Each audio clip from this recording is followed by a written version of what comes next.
సుమన్ టీవీలో మీ business promotions కోసం ఈ కింది నెంబర్ను సంప్రదించగలరు.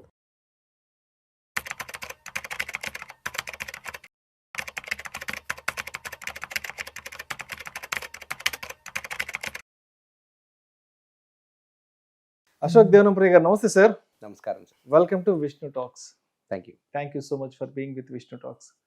అశోక్ దేవనంప్రియ గారు, అప్పుడప్పుడు ఈ బిజినెస్ ఆర్టికల్స్లో, తర్వాత ఈ సోషల్ మీడియా, ఇన్స్టా రీల్స్ వాటిల్లో డాలీ కన్నా గురించి అప్పుడప్పుడు కొన్ని ఆర్టికల్స్ వస్తుంటాయి. సో డాలీ కన్నాకి సంబంధించినటువంటి పోర్ట్ఫోలియో ఇది, ఆమె పోర్ట్ఫోలియో స్పెషాలిటీ ఇది, అండ్ తర్వాత ఎస్పెషల్లీ ఆమె మిడ్ క్యాప్ స్మాల్ క్యాప్స్కి సంబంధించిన ఇన్వెస్ట్మెంట్ స్టైల్ అంటూ కూడా ఏవో వస్తుంటాయి కదా.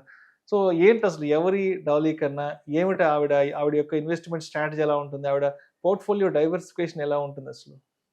సో ఆవిడ వచ్చి she's from Chennai. Okay. So Dolly కన్నా గారు వచ్చి she's a house wife. Okay. వీళ్ళు మార్కెట్కి ఎంటర్ ఆల్మోస్ట్ ఒక 20 years అయింది. ఆవిడ ఫోకస్ వచ్చి small and micro, small and medium companies. 50 కోట్ల నుంచి 500 కోట్ల వాల్యుయేషన్ ఉండే కంపెనీలు మాత్రం ఈవిడ ఫోకస్ పాయింట్లో ఎప్పుడు ఉంటాయి. ఆవిడ ఎలా ఆపరేట్ చేస్తుందంటే, starting she will take an entry into some company. దానికి కొన్ని రూల్స్ ఉన్నాయి. సేల్స్ పెరుగుతూ ఉండాలి, ఆపరేటింగ్ ప్రాఫిట్ పెరుగుతూ ఉండాలి, ఆ కంపెనీ డెట్ ప్రిఫరబ్లీ తక్కువ ఉండాలి, మళ్ళీ it should be a boring business. Boring business అంటే ఏంటి? Anything that is repeatable and is having scale. Okay, understood. For example, Reliance is a boring business. Oil and గ్యాస్లో daily, రిఫైనరీలో డైలీ ఇన్నోవేషన్ ఎలా వస్తాయి? ఎక్కడ ప్రతిరోజు క్రియేటివిటీ ఉండదో అలాంటి బిజినెస్ని బోరింగ్ బిజినెస్లు అంటారు. Your Gillette shaving cream, shaving blade, that's a boring business. Okay, ప్రతిరోజు షేవ్ చేస్తారు, ప్రతిరోజు వాడతారు ఆ ప్రోడక్ట్. అలా contract is a boring business. పని చేస్తారు, బిల్ చేస్తారు, పని చేస్తారు, బిల్ చేస్తారు. అంటే repeatable activity on a continuous basis, operational efficiency, తర్వాత స్కేలింగ్. ఇది వాళ్ళ ఒక థాట్ ప్రాసెస్. ఇవిడేం చేస్తుందంటే, she will look for loaded companies. అప్పు తక్కువ ఉండాలి, మంచి మేనేజ్మెంట్ కంట్రోల్ ఉండాలి, ఇవన్నీ చూసుకొని she will enter in to some company and she will take a level 1 entry. దాని తర్వాత she will watch it for some time. ఆవిడ హోల్డింగ్ హొరైజన్నే మినిమం 5 ఏళ్ళ నుంచి 10 ఏళ్ళు ఉంటాయి. ఇవాళ కొంటే 3 నెలల తర్వాత అమ్ముతాను అనే అప్రోచ్ కాదు. It's a long term approach. ఆవిడకి ఈ కంపెనీకి పొటెన్షియల్ ఉంది, నెక్స్ట్ 5 ఏళ్ళు 10 ఏళ్లలో బిజినెస్ 5 times 10 times పెరుగుద్ది అనే ఒక నమ్మకం ఉంటేనే ఎంట్రీ ఇస్తుంది. Because it's a long term view. She is not buying the share, she is buying the business. ఆవిడ ఇప్పుడు మీరు కరెంట్ షేర్ హోల్డింగ్ చూస్తే, she owns 2% of coffee day, 2% of Prakash industries. Okay, కొన్ని ఫండమెంటల్ కంపెనీస్లలో స్టేక్ ఎక్కువ లెవెల్లో ఉంటుంది. ఒక్కసారి ఆవిడ ప్రెడిక్ట్ చేసిన ఒక గ్రోత్, ఆవిడ ప్రెడిక్ట్ చేసిన ఒక షేర్ ప్రైస్ మూవ్మెంట్ వస్తే, then she will start pumping up. దాన్ని ఆర్ట్ ఆఫ్ పిరమిడింగ్ అంటాం. అంటే ఒక మంచి షేరు మీరు పట్టుకోగలిగితే, అది షేర్ ప్రైస్ పైకి పోతుంటే, అంటే నా ప్రెడిక్షన్ వర్క్ అవుతుంది అని మనకి అనిపిస్తే, will start increasing our positions in that company. అలా పెంచుకుంటూ పోయి షీ విల్ ట్రావెల్ ఒక 10 ఏళ్ళు ట్రావెల్ చేసి, ఆ ఒక స్మాల్ క్యాప్ మినిమం ఒక మిడ్ క్యాప్ అవ్వాలి. ఈ 500 కోట్లు ఉండే కంపెనీ ఒక 10,000 కోట్ల కంపెనీ అవ్వాలి యావరేజ్. అలా ఒక ర్యాలీ వస్తే she will make a fortune. Majority of our great investments around 15 to 20x returns ఇచ్చింది ఆవిడకి. ఆవిడ కరెంట్ పోర్ట్ఫోలియోనే దగ్గర దాదాపు 400 నుంచి 500 కోట్లు ఉంటుంది ఈరోజు. ఇప్పుడు డాలీ కన్నా అంటే ఆవిడ ఎంటర్‌ప్రెన్యూరా లేకపోతే ఎట్లా, ఏంటి ఆవిడ? She is just a housewife, just home maker. She is just a home maker. She has no public presence. Okay, she never wanted media exposure, she never wanted to come in public life. కానీ recent గా SEBI కొన్ని norms change చేశారు. Mandatory disclosure of shareholdings అని ఒక new rule తెచ్చారు. కాబట్టి she is forced to publish her current holdings now. అందువల్ల డాలీ కన్నా ఎవరని ప్రపంచానికి ఈ రీసెంట్ గా తెలిసింది. ఆవిడ 20 ఏళ్ళుగా మార్కెట్ లో ఉంది. She is not into startups and she is not into entrepreneur, business woman ఏం కాదు. కాదు. She is not a CEO. She is nobody. She is just a home maker. homemaker from Chennai, బా. who is investing in small and medium cap companies and having a long horizon of 10 years minimum holding period. 10 ఏళ్ళు hold చేసే సత్తా ఉంటేనే ఆవిడ ఆ stock లో enter అవుతుంది. ఇప్పుడు ఎంత ఉందన్నారు ఆవిడ పోర్ట్ఫోలియో సైజ్? ఒక 400 CR నుంచి 500 400 కోట్ల నుంచి 500 కోట్లు CR. Yes. Just home maker అవును, క్రియేట్ చేసిన వెల్త్ ఇదంతా కూడా. కరెక్ట్. Okay, okay. సో అంటే ఇప్పుడు ఇటువంటి సినారియోస్ నుంచి, ఇటువంటి కేస్ స్టడీస్ నుంచి యాజ్ ఏ ఒక రిటైల్ ఇన్వెస్టర్గా లేదంటే ఒక ట్రేడర్గా ఎస్ మనల్ని మనం ఎలా మెరుగుపరచుకోవాలి, ఇటువంటి సంఘటనల నుంచి, ఇటువంటి సందర్భాల నుంచి ఏం నేర్చుకోవాలి, ఏం తెలుసుకోవాలి, ఎటువంటి నాలెడ్జ్ గెయిన్ చేయాలి అని, అదేవిధంగా ఎటువంటి ఒక ట్రేడర్ ఆర్ ఒక ఇన్వెస్టర్ సైకాలజీని డెవలప్ చేసుకోవాలంటారు మనం అసలు? సో ట్రేడింగ్ పరంగా అంత లెర్నింగ్ ఏం లేదు ఇక్కడ, ఎందుకంటే ఆవిడ ట్రేడరే కాదు, she's a long term investor. So she's not into buying, selling, futures, options, nothing. She's not interested in that game. ఆవిడ హోల్డింగ్ పీరియడ్ ఇన్వెస్టింగ్ లోనే 5 to 10 years horizon.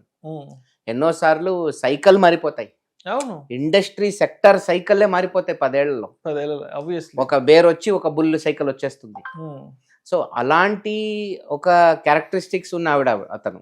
Okay, so primarily ఆవిడ ఒక హోలిస్టిక్ వ్యూ ఇంతే ఉంటుంది.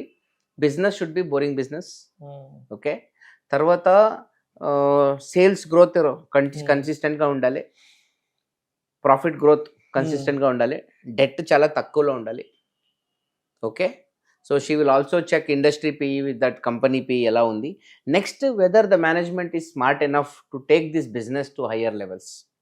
ఫండమెంటల్గా business growth potential ఉండాలి, sectoral growth potential ఉండాలి.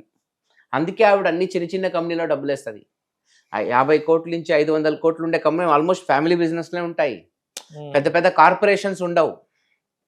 It will not be a big company like HDFC Bank, Tata Motors. Will be very small, maybe a family driven business or a small trust driven business, అలాంటివే ఉంటాయి. తర్వాత ఒక level వచ్చిన తర్వాత, ప్రాఫిట్లు కనిపించిన తర్వాత best practices implement చేస్తారు. Best processes, best strategies, best structure, best management, okay, best tracking, best visibility, best analytics, ఇలాంటి బెస్ట్ ప్రాక్టీసెస్ తీసుకొస్తారు. పెద్ద పెద్ద కంపెనీ మీద బెంచ్ మార్కింగ్ చేసుకొని అలాంటి ఒక ప్రాసెసెస్ని ఇంట్రడ్యూస్ చేసి కంపెనీని ఒక సిస్టమ్ లాగా, ఒక ఆటో పైలట్ మోడల్ లాగా ప్రిపేర్ చేసి then they will go for scaling. But ఆవిడ investment strategy and she is completely expertise in to the mid and small cap investment. Primarily small cap, not even mid cap. Primary into small cap, small and micro cap అనుకోండి, for a long horizon of 10 years, 5 to 10 years అంతే. That is very good. అంటే sometimes ఏమవుతుందంటే ఆవిడ pick చేసిన stock కూడా చాలా గొప్ప స్టాకే మీరు పిక్ చేసుకుని ఉంటారు, కానీ 5 years ఏమీ రాదు, డ్రై ఉంటుంది, సడన్ గా ర్యాలీ స్టార్ట్ అవుతుంది. This is where we want that patience. ఇన్వెస్టర్లో మీరు ఇన్వెస్టింగ్ చెప్పియచ్చు, మీరు నా రేపే డాలీ కన్నా గారి పోర్ట్ఫోలియో చూసుకొని సేమ్ కంపెనీలో కూడా మీరు డబ్బులు వేయచ్చు, కానీ ఆవిడకుండే ఆ టెంపర్మెంట్ మనకు రాదు. ఇప్పుడు మీరు డిస్క్లోజర్లో పోతే డాలీ కన్నా కరెంట్ పోర్ట్ఫోలియో యాప్లు ఉన్నాయి, టక్కని చెప్పేస్తాయి, స్క్రీనరే చెప్పేస్తుంది మీకు. ఆవిడ ఎక్కడ షేర్స్లో హోల్డింగ్ పెట్టుకుంది, సేమ్ పోర్ట్ఫోలియో మేము కూడా కాపీ చేయొచ్చు, అదేం పెద్ద విషయం కాదు. కానీ అంత చేసినా కూడా ఆవిడకుండే ఒక మెంటల్ మేకప్, ఆవిడకుండే ఒక థాట్ ప్రాసెస్, ఆ లాంగ్ టర్మ్ విజన్, ఇలాంటివి కాపీ చేయలేం మనం. ఆ మైండ్ సెట్ మనం కాపీ చేయలేం. ఆవిడ పోర్ట్ఫోలియో స్టైల్ ని కాపీ చేయొచ్చేమో కానీ, బట్ ఆవిడ ఇంటెలిజెన్స్ ని, ఆవిడ విజన్ ని, ఆవిడ మేధస్సుని, ఆవిడ తెలివితేటల్ని చేయలేం, పట్టుకోలేం కదా. కరెక్ట్. ఆవిడ ఏ కంపెనీలో డబ్బేస్తుంది మనకు నెక్స్ట్ డే తెలిసిపోతుంది. మనం ఈజీగా ఆ కంపెనీలో మనం కూడా డబ్బు వేసుకోవచ్చు, కానీ ఆ డబ్బు వేసిన తర్వాత ఆవిడ దానికి ఇచ్చే ఒక ప్రాధాన్యత, ఆ వెయిటింగ్ మోడ్, అంటే దేన్నైనా కాపీ చేసుకొని ఆవిడ తెలివితేటల్ని, ఆవిడ బుర్రని మనం కాపీ చేయలేం కదా, ఆ మెంటల్ మేకప్ని కాపీ చేయలేం. ఇప్పుడు సింపుల్, ఇదే మీకే చెప్తాను, విష్ణు షేర్స్ బాగుంది, 100 రూపాయలు షేర్ అంతే పెట్టేయండి, 500 అయిపోద్ది, 5 years టైం అని చెప్తాను.